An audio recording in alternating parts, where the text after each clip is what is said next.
Bonjour, bienvenue dans la série sur la physique des particules. Alors les équations d'état lié sont dérivées dans l'espace de Minkowski.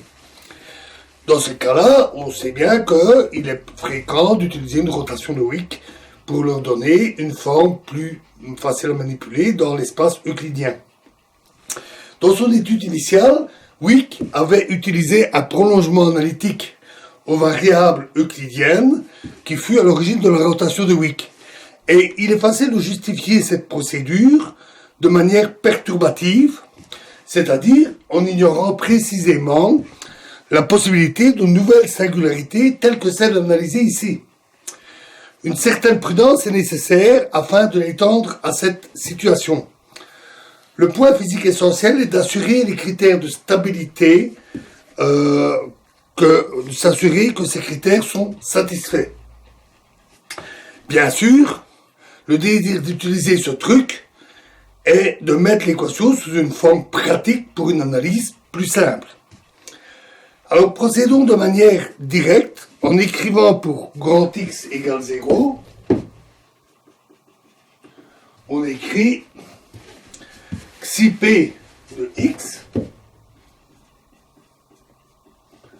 est égal à θ x0 fois fxp grand P plus θ moins x0 fois gx grand P. On peut évidemment toujours mettre une fonction sous cette forme. Et xi bar de px est égal à θ x0 g star xp plus θ moins x0 f star x grand P. Avec fxp grand P qui est donné par 0. Donc la moyenne dans l'état 0 de phi 1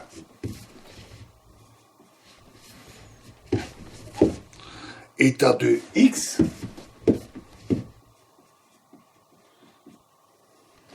fois phi 2 moins état x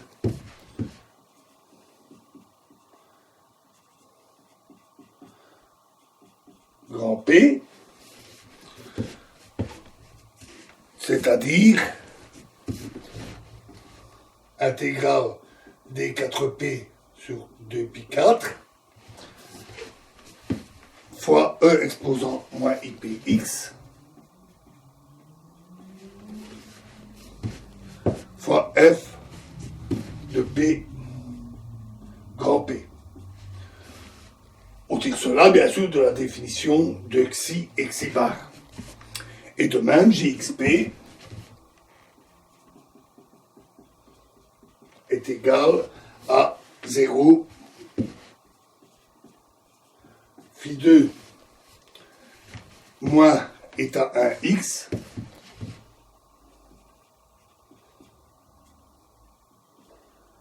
phi 1 état 2x P qui est égal à la intégrale d4p sur 2pi4 fois e exposant moins ipx gp grand P.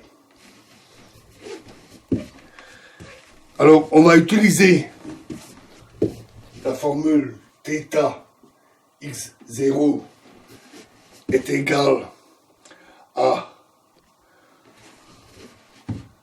x0 en bas, c'est la même chose, moins 1 sur 2 pi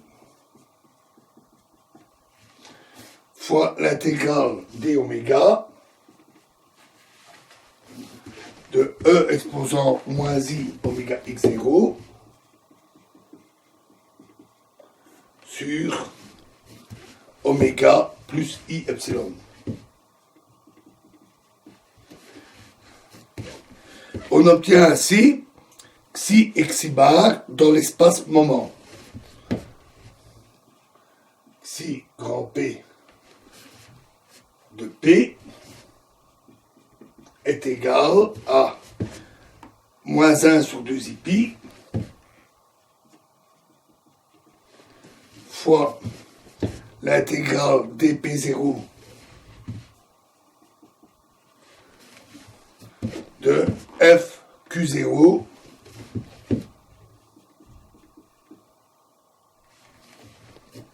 pardon, l'intégrale sur dq0 fq0 vecteur p grand P sur P0 moins Q0 plus I epsilon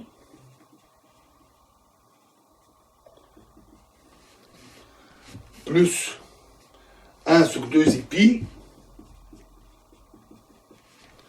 fois l'intégrale dQ0 de G Q0 P vecteur grand P divisé par P0 moins Q0 moins I epsilon. Et xi bar est exactement la même c'est exactement la même formule, mais avec F star et G star. La relation entre xi et xi bar est telle que leurs discontinuités sont conjuguées. Une rotation vers l'axe imaginaire sera autorisée pourvu que f et g aient un support approprié en la variable q0. Cela suit de leur définition en insérant les états intermédiaires. Fq, P bar est égal à l'intégrale des 4x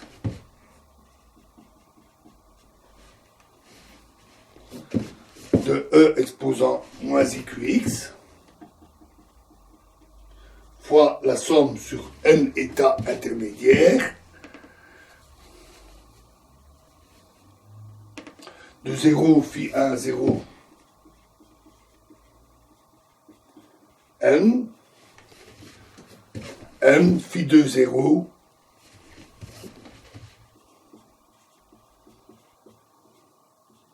grand P, qui est encore égal à la somme sur n de 2π4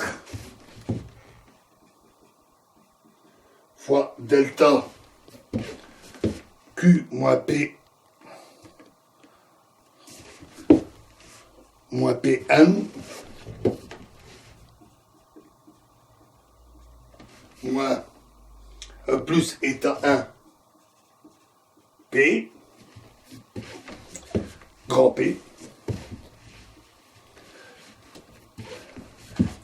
fois 0 phi 1 0 n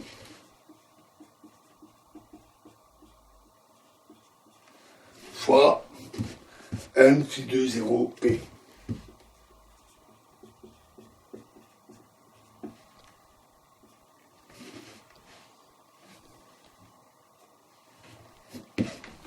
Et de même, GQ grand P est égal à la somme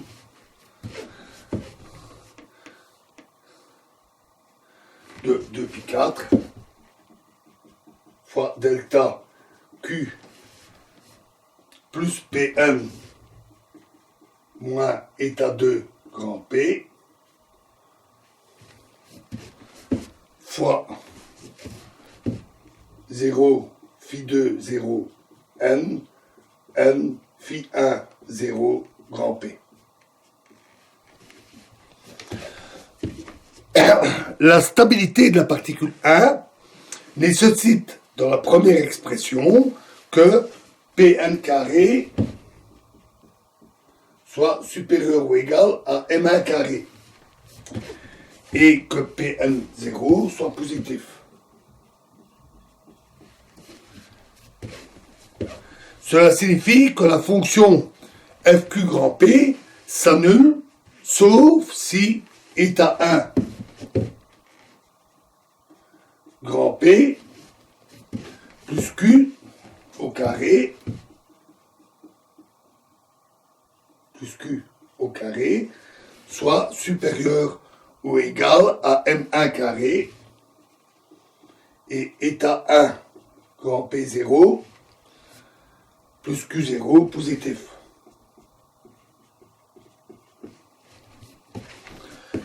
De même, avec la deuxième expression, on trouve que Pn carré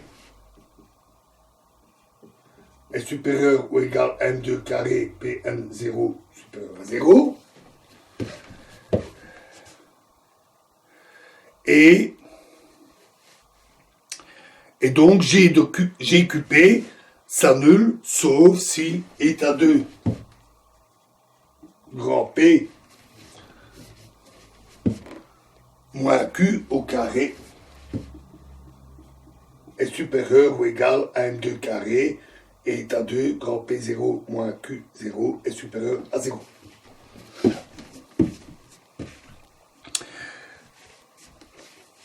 La représentation ici des xi,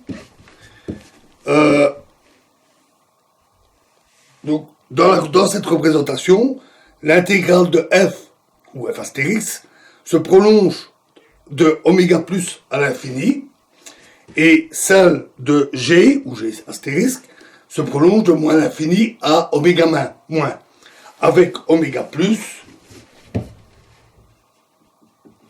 égale racine de M1 carré plus état 1 vecteur grand P plus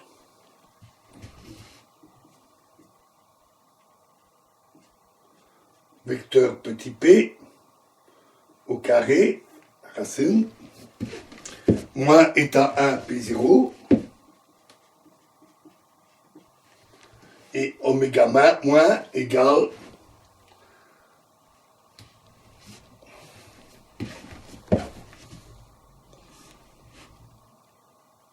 excusez-moi, c'est moins état 1 P0 grand P0 divisé par M1 plus M2 qui est positif et oméga moins égale racine de M2 carré. Non, décidément, excusez-moi.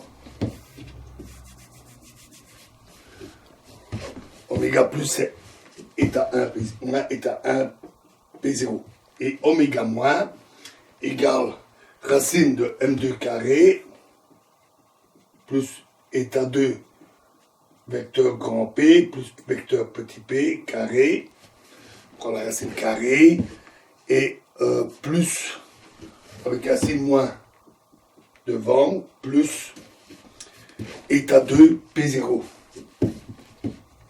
grand P0. Une rotation vers l'axe imaginaire sans encercler de singularité sera possible si oméga moins est inférieur à oméga plus.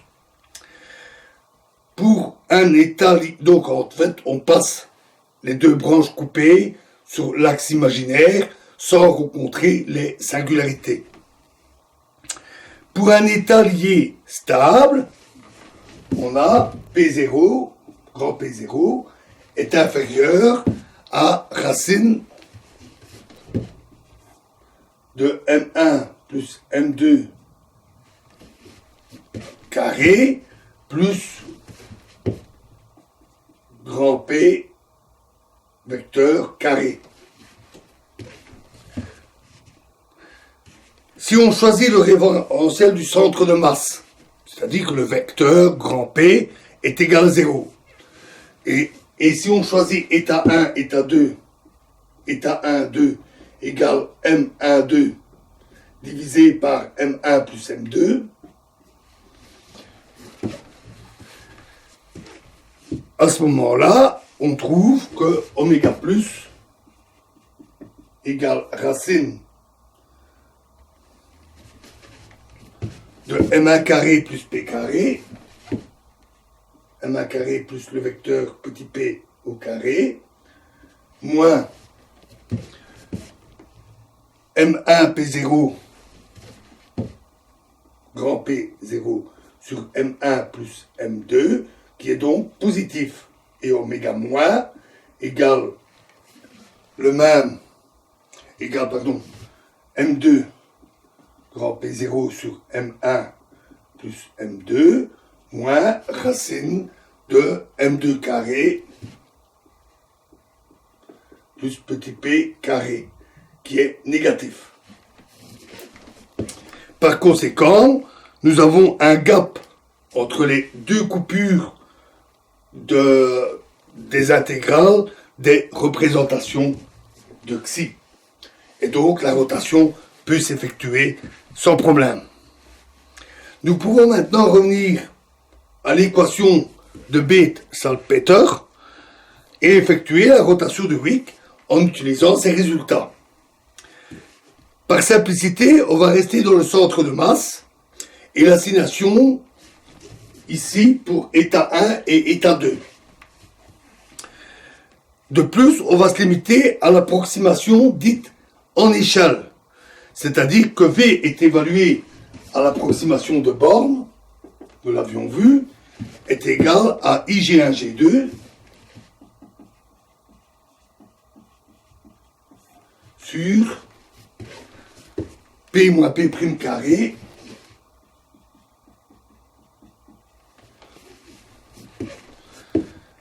moins mu carré plus I epsilon.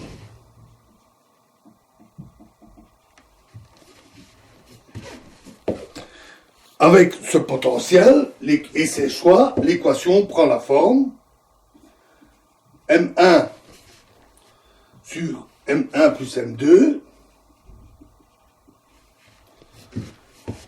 fois grand P0 plus P0 au carré moins le vecteur grand P, moins petit p, vecteur carré, moins M1 carré,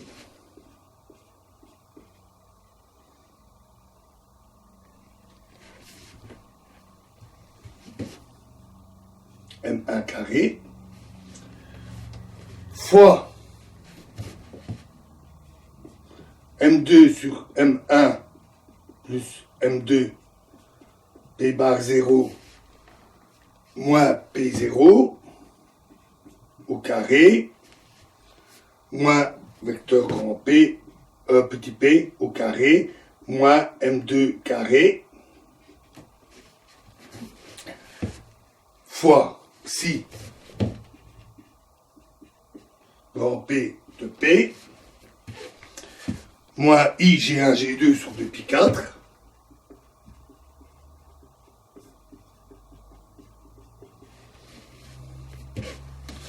intégrale des 4P' fois xi P P' divisé par P moins P' carré moins mu carré plus I epsilon égale 0. Voilà, donc il nous reste à effectuer donc cette rotation de Wick sur cette équation. Nous sommes presque au bout de l'étude de la rotation de Wick et nous verrons ensuite la résolution de cette équation à donc l'approximation d'échelle dans la prochaine vidéo. Je vous remercie.